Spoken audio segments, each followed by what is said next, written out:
The last option.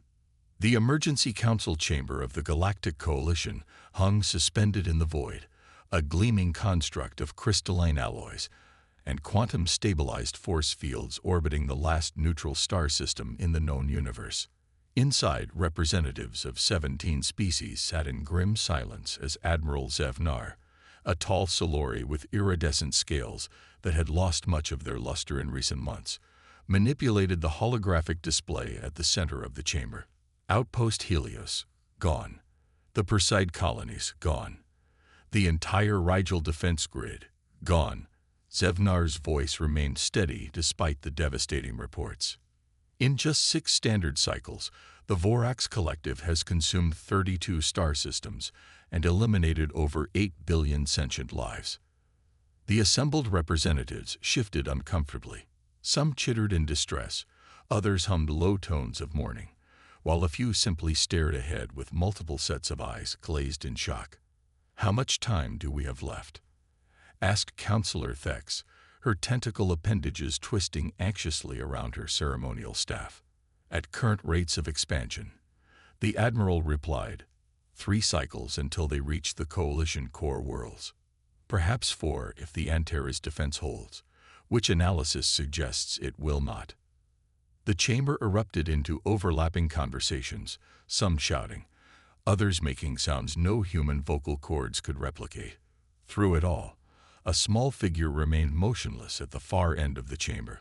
Unlike the others dressed in flowing robes or exosuits of office, this being wore a simple gray uniform with minimal insignia. "And what of the Veil Accord?" demanded a bulky Drenari representative, his rock-like skin grinding together as he gestured toward the small gray-clad figure. "We've depleted our conventional forces, exhausted our resources. Will you continue to hide behind your treaties while the galaxy burns?"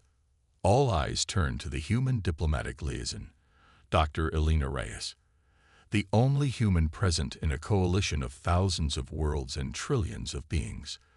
"The Veil Accord remains in effect," she stated simply, her voice neither apologetic nor defensive. "Humanity's isolation is not negotiable." "Not negotiable," bellowed the Drenari.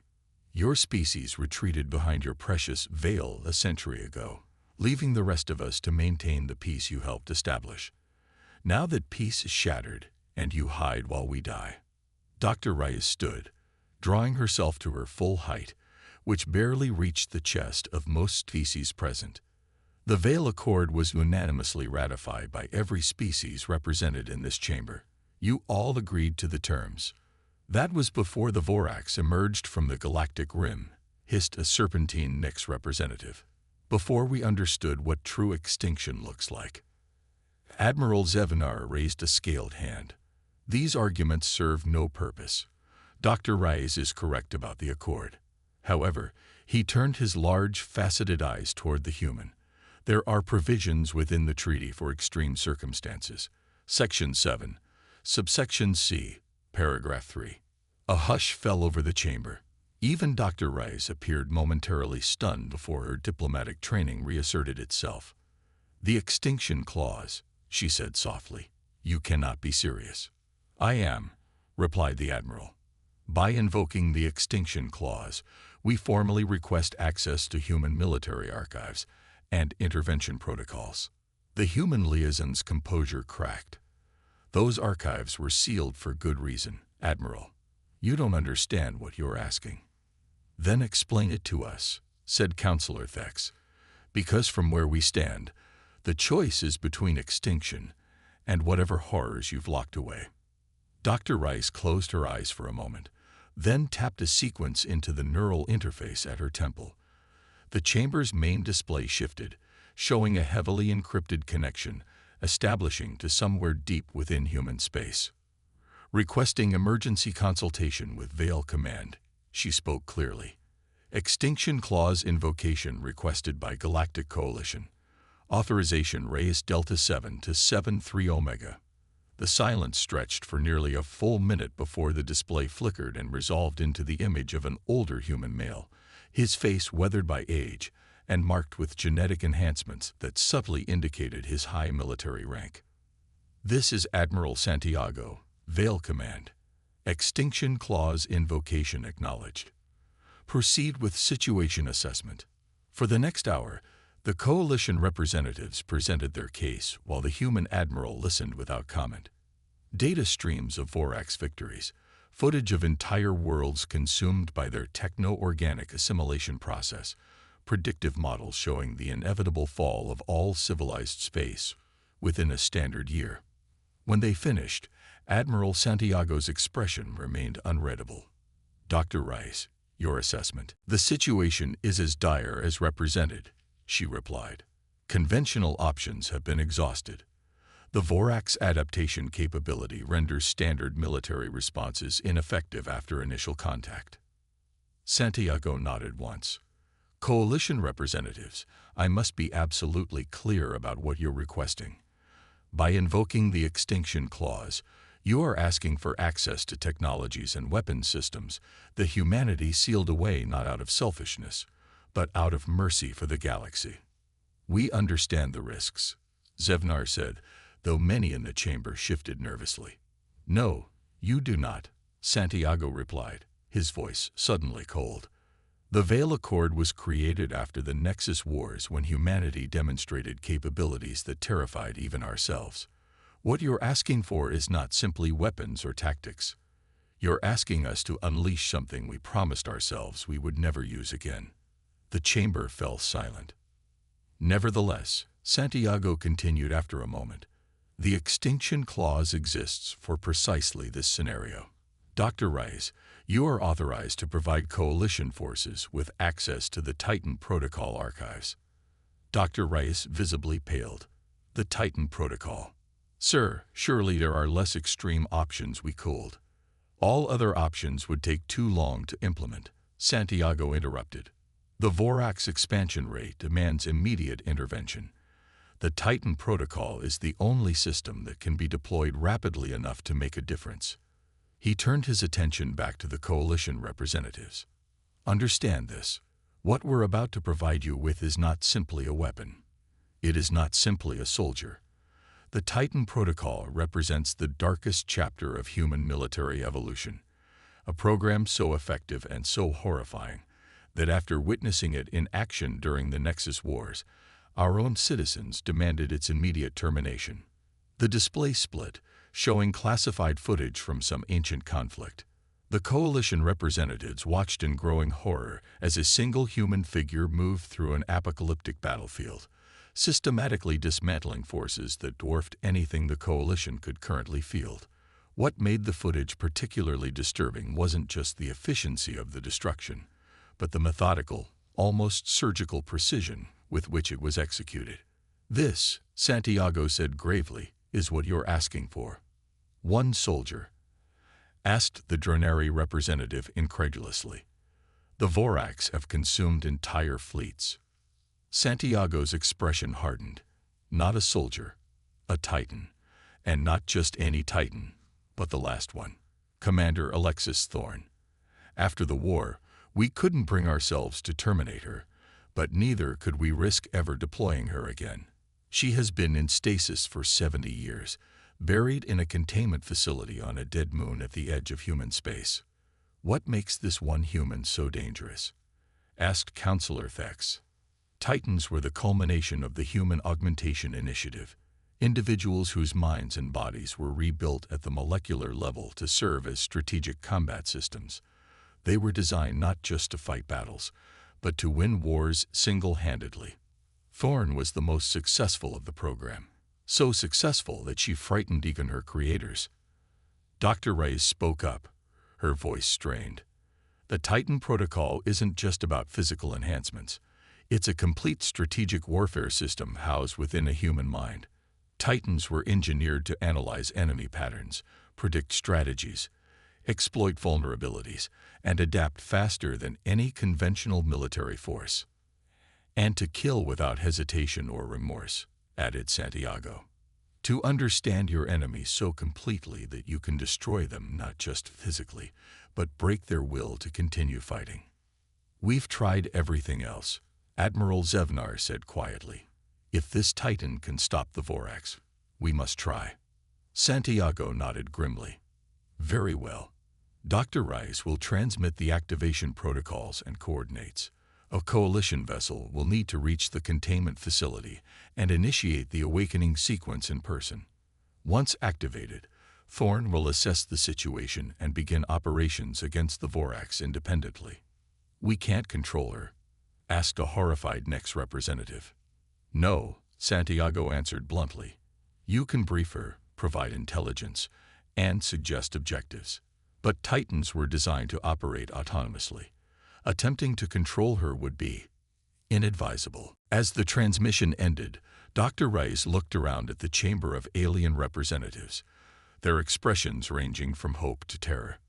"I recommend you select your best stealth vessel and most diplomatic crew," she said quietly.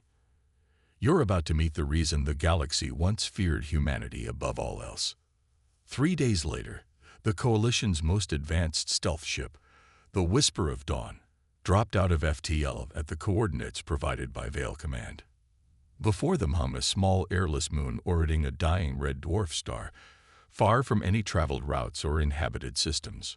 Scanning for the facility, reported the ship's Ilthri navigator, her feathered crest twitching nervously. "There will be nothing to detect," Dr. Rice said from her position on the bridge. The containment site was designed to be invisible to all standard scanning technologies. "Then how do we find it?"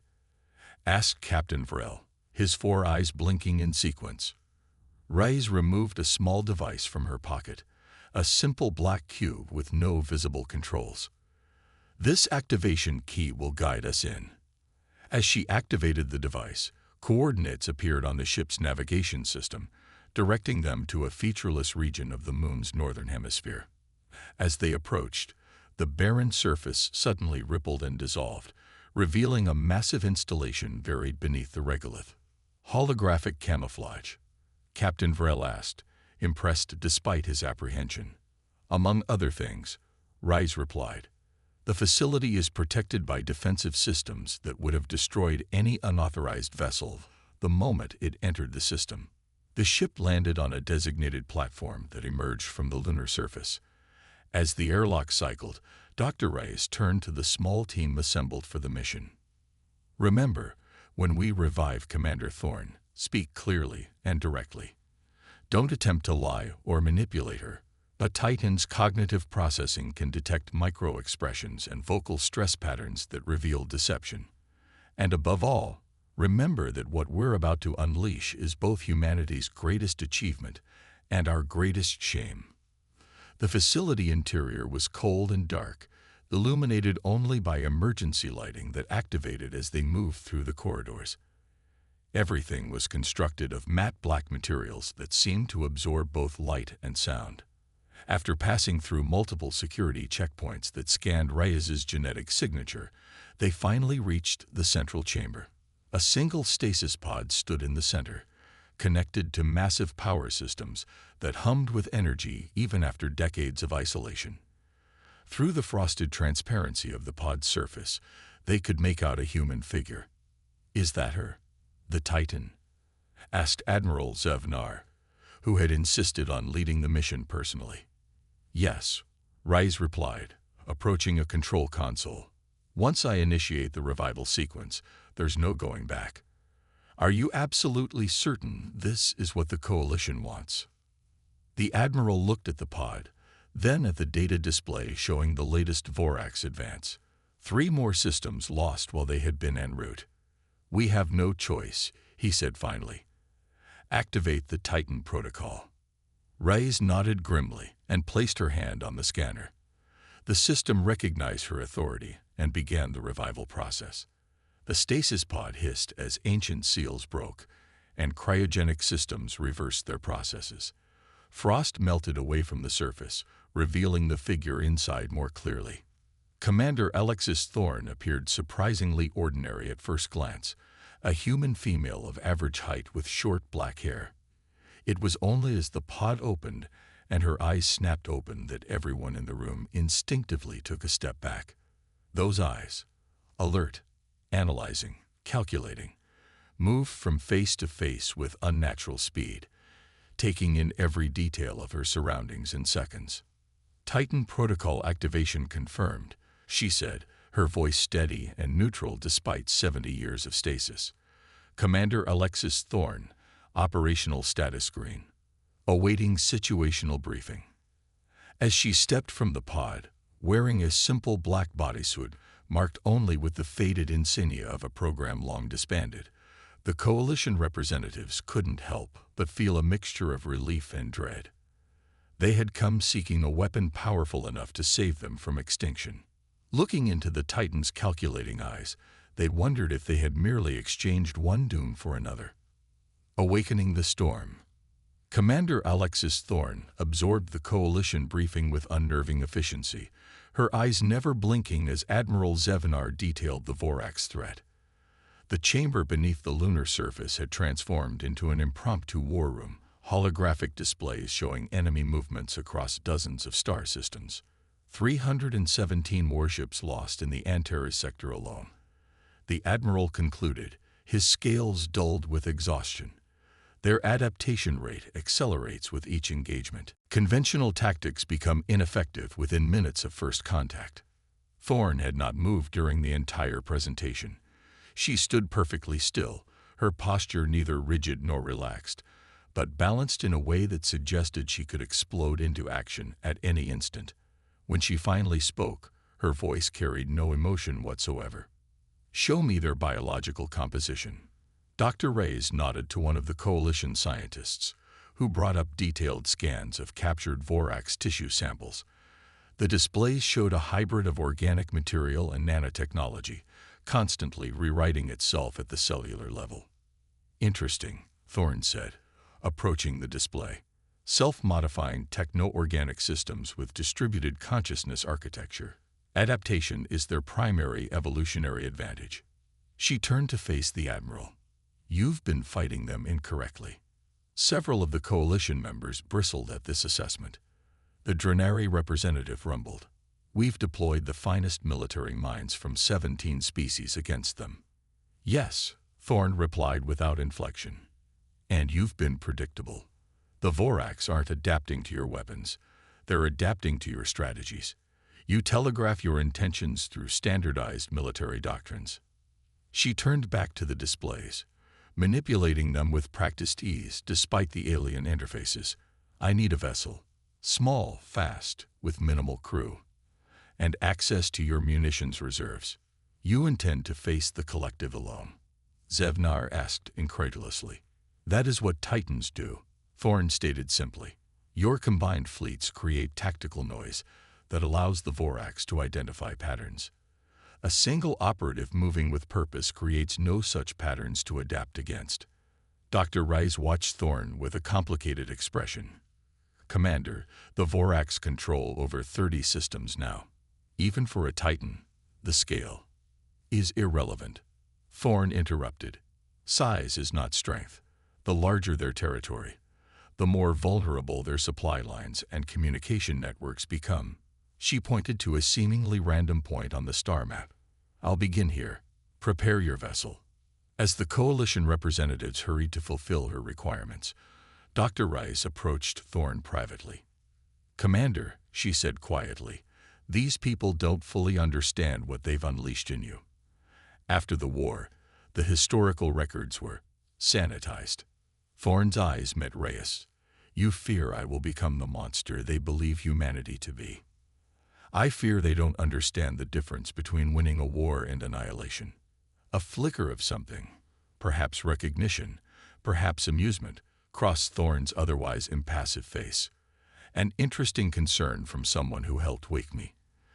Did you expect me to emerge as anything other than what I was designed to be?" Before Reyes could answer, Admiral Zevnar returned. "We've prepared the scout vessel Shattereth for your use, Commander. It's our most advanced stealth ship with enhanced quantum drives." "It will suffice," Thorne replied. "I require one more thing. Unrestricted access to Coalition intelligence networks and communication channels." The Admiral hesitated. "That would be unprecedented. Our security protocols are irrelevant to this mission," Thorne cut in. "The Vorax operate as a hive consciousness. I must have similar information circulation capacity to counter them effectively."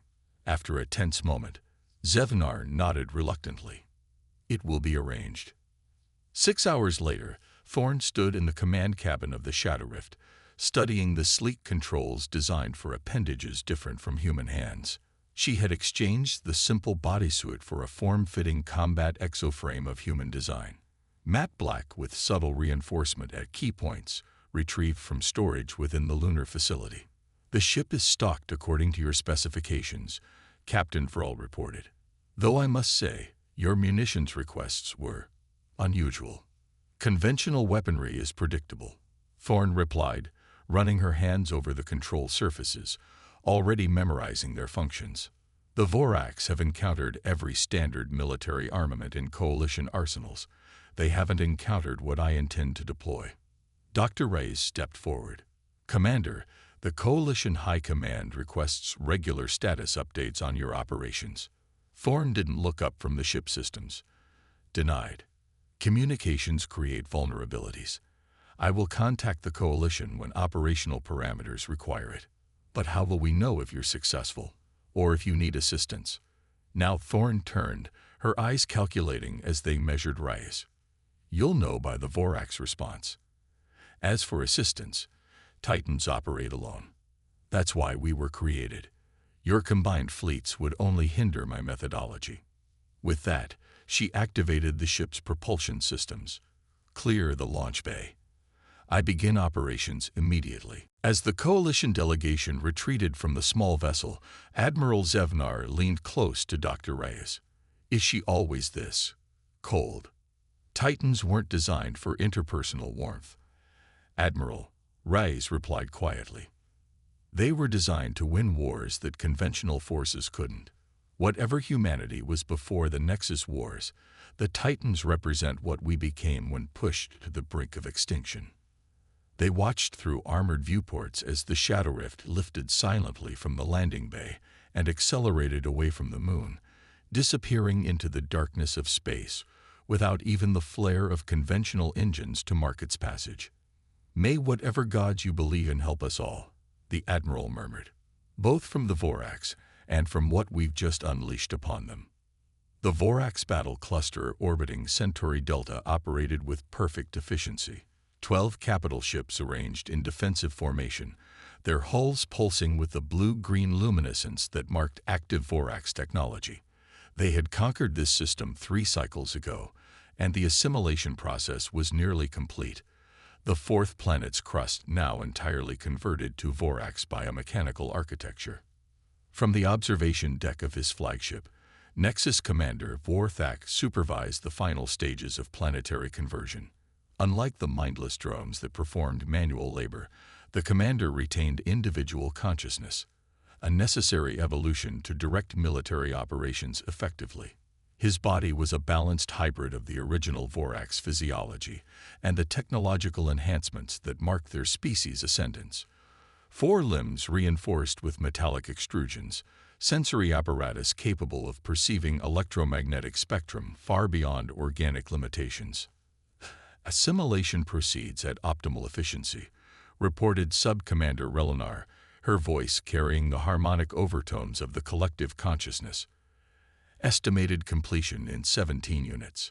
Vorthak acknowledged with a subtle neural pulse. Prepare the next expansion vector.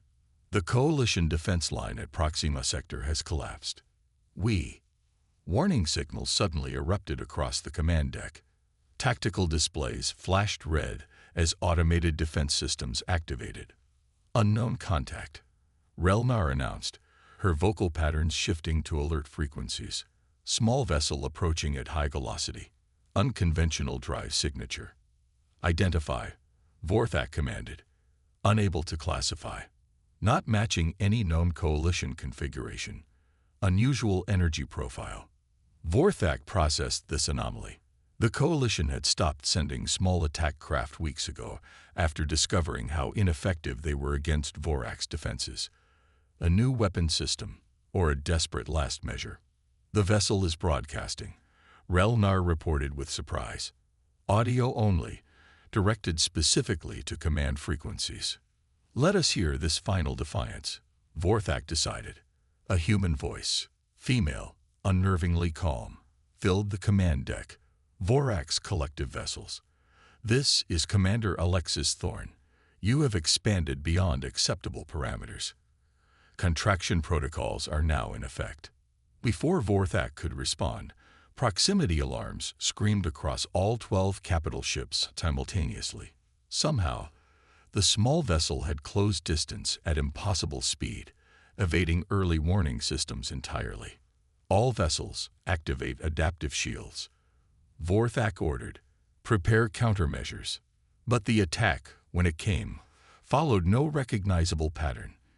Instead of conventional weapons fire, the Shadow Rift released thousands of small objects, each barely larger than a human fist, that scattered among the Vorax fleet. Primitive projectile weapons, Relnar questioned, confusion evident even through the collective harmony. Our shields are designed to. The objects detonated simultaneously, but instead of explosions, they released precisely calibrated electromagnetic pulses that cycled through frequencies faster than the adaptive shields could compensate. For 3.7 seconds, every Vorax ship in the formation experienced total systems failure. In those seconds, the Shadow Rift executed a series of maneuvers that defied the laws of physics as the Vorax understood them, positioning itself directly alongside the flagship. Through suddenly darkened viewports, Vorthak watched in disbelief as a single figure in a black exoframe emerged from the vessel and propelled itself toward his ship. By the time emergency systems restored minimal functionality, Commander Alexis Thorne was already inside the flagship. What followed was not a battle in any sense the Vorax comprehended. Their soldiers were designed to adapt to enemy tactics, to analyze patterns, and develop countermeasures. But Thorne moved with no discernible pattern. Each action was singular, isolated, tactically perfect for the exact microsecond in which it occurred, but never repeated. Security footage captured fragments. A Vorax elite guard's armor penetrated with surgical precision at a molecular weak point impossible to identify visually. Neural control nodes severed with what appeared to be primitive bladed weapons, but which somehow bypassed advanced protective fields. Complex security systems bypassed not through technological superiority, but through exploitation of fundamental design principles. 17 minutes after breaching the flagship, Thorne reached the central command deck. Vorthak stood ready, his body reconfigured for maximum combat efficiency, surrounded by his elite guard. "Your species is new to us," the Nexus commander stated, his voice modulated to project confidence. "But we have consumed older, stronger civilizations than yours. Your tactics will be absorbed. Your biological and technological distinctiveness will be added to our own." Thorne tilted her head slightly, studying the Vorax commander with clinical detachment. "Your fundamental error is believing this encounter is about tactics. It isn't. It's about mathematics." Mathematics. Vorthak's confusion was genuine. Yes, specifically, the calculus of escalation. Thorne moved forward with unhurried precision. The Vorax collective operates on a principle of asymmetrical advantage. You adapt faster than your opponents can develop new strategies, creating an inevitable victory curve. She stopped just beyond striking distance. But what happens when you encounter an opponent designed specifically to exist beyond the terminus of that curve? An opponent whose adaptive capability exceeds your own by several orders of magnitude.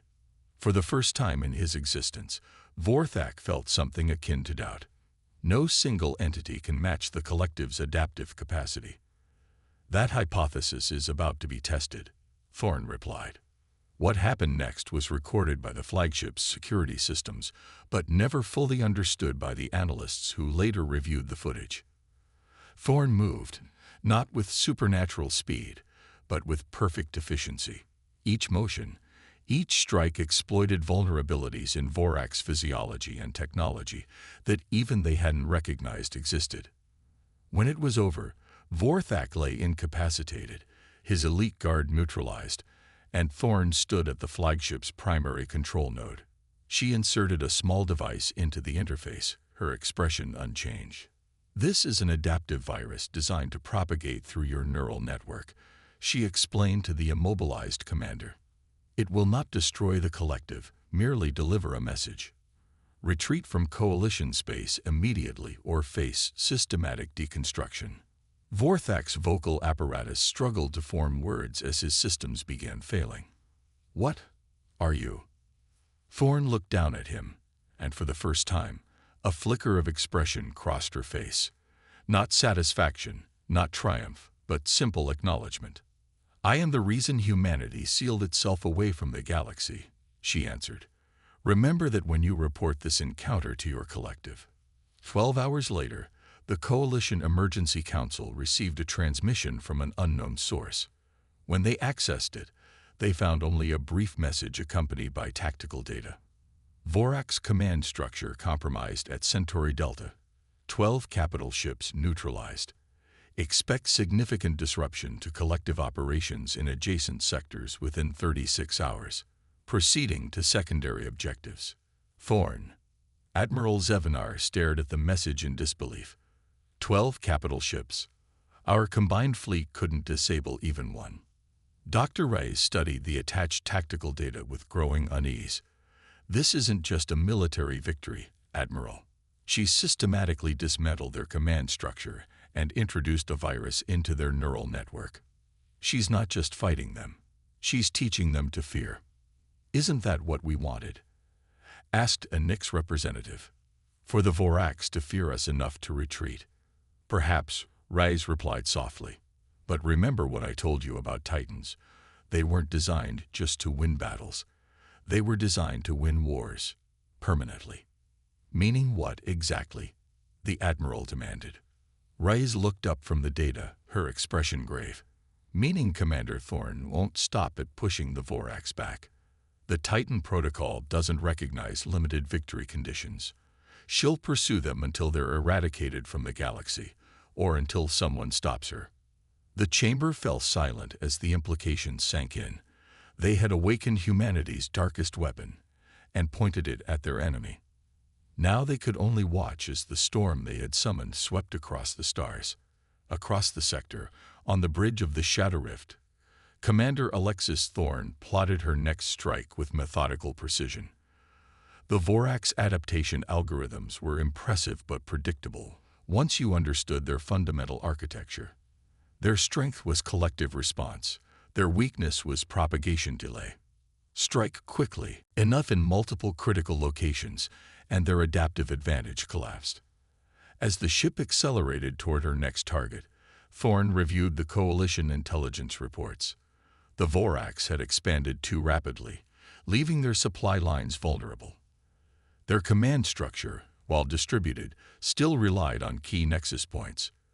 Most importantly, they had never encountered an opponent who understood warfare as a total system rather than a series of battles. They would learn, and in learning, they would fall. The Titan Protocol had been activated. The hunt had begun. The hunt begins. Word spread through Coalition space like a shockwave. 12 Voraks capital ships destroyed in a single engagement. A command nexus compromised. Supply lines disrupted across 3 sectors. The impossible had happened. The inexorable advance of the collective had not only been halted but reversed in key strategic locations. Hope, that most fragile of commodities in a time of extinction, began to flicker again. In the Coalition Emergency Council, however, the mood remained tense as Admiral Zevenar presented the latest intelligence reports. The Voraks have withdrawn from the Antares sector entirely, he announced, manipulating the holographic display to show troop movements. They've consolidated their forces around their core territories and established defensive perimeters we haven't seen before.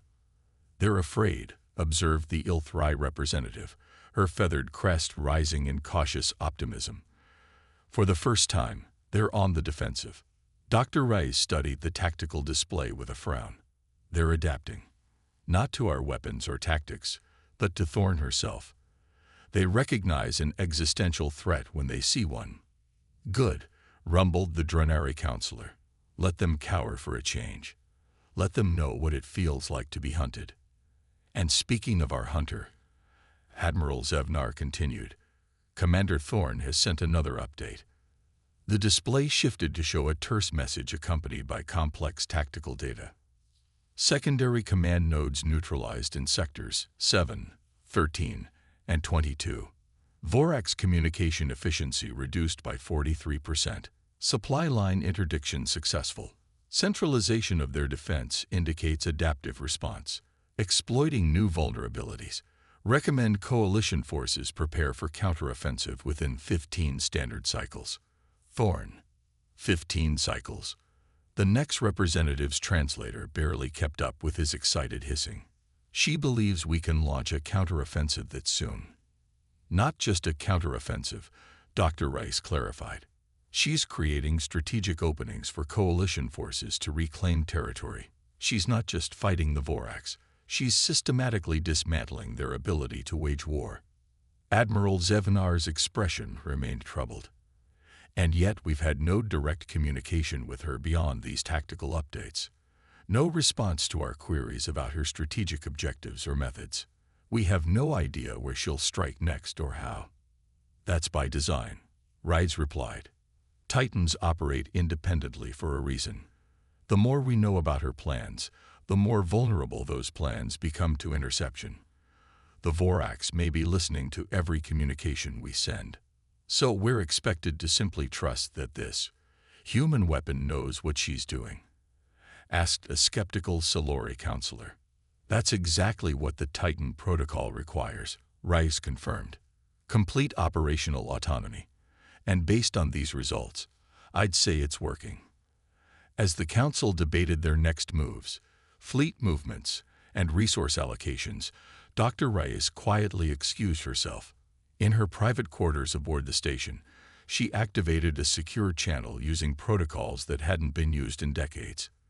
This is Dr. Elena Reyes, Coalition Liaison, requesting direct connection to Admiral Santiago, Vale Command. Priority Eco 73. After several minutes of encryption handshakes and verification procedures, Santiago's weathered face appeared on her screen. I've reviewed Commander Thorne's progress, he said without preamble. Impressive, even by Titan standards. Too impressive, Rice replied. The coalition species are beginning to see humanity not as allies but as saviors. The cultural implications are concerning. Santiago's expression hardened. That's precisely what we wanted to avoid when we implemented the Vale Accord.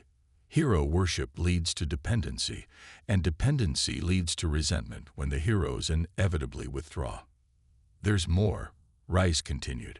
Based on Thorne's tactical data, I've been able to extrapolate her operational strategy. She's not just targeting Vorax military assets, she's systematically working her way toward their homeworld. As expected, the Titan protocol was designed for species-level neutralization.